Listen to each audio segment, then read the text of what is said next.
Hey folks, SimplyThickJohn here, getting ready for the holidays, and today we are going to make some minced and moist cauliflower.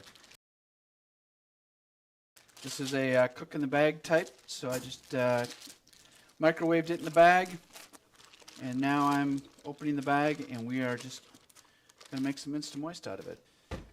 Vegetables like this bring in a lot of moisture, and they process very easily in a food processor.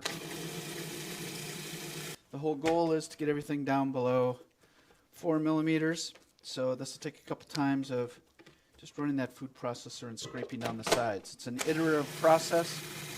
It's not that hard to do. It's just being patient with the equipment and the machinery.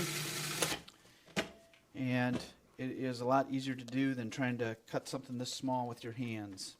When you are doing a texture modified dysphagia diet, we are substituting the equipment here for what naturally goes on in our mouth. And this is what our teeth do, is it grinds down the food into that small texture so that we will have it to the point where we get to swallow it.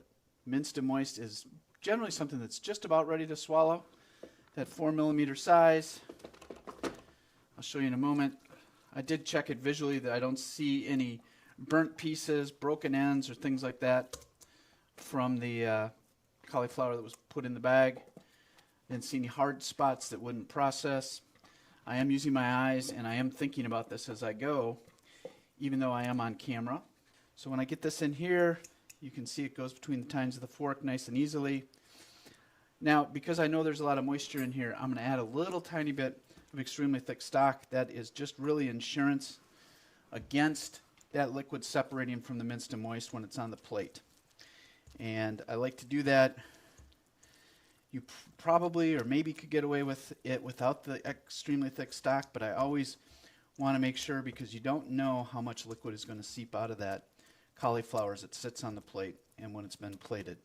So I just add a little bit, not a lot, as you saw. And now you still have something that goes through the tines of the fork.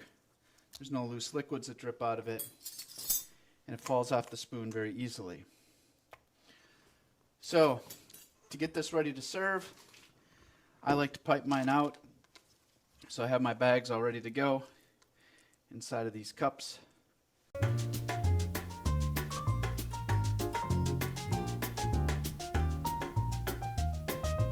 the final thing that I need to do is label it so I don't forget what it is. MM5 stands for Minced and Moist Level 5. It is the 3-letter code that we use for the International Dysphagia Diet Standardization Initiative. And then I'm just going to write cauli on here. And then I'll know that that's my cauliflower.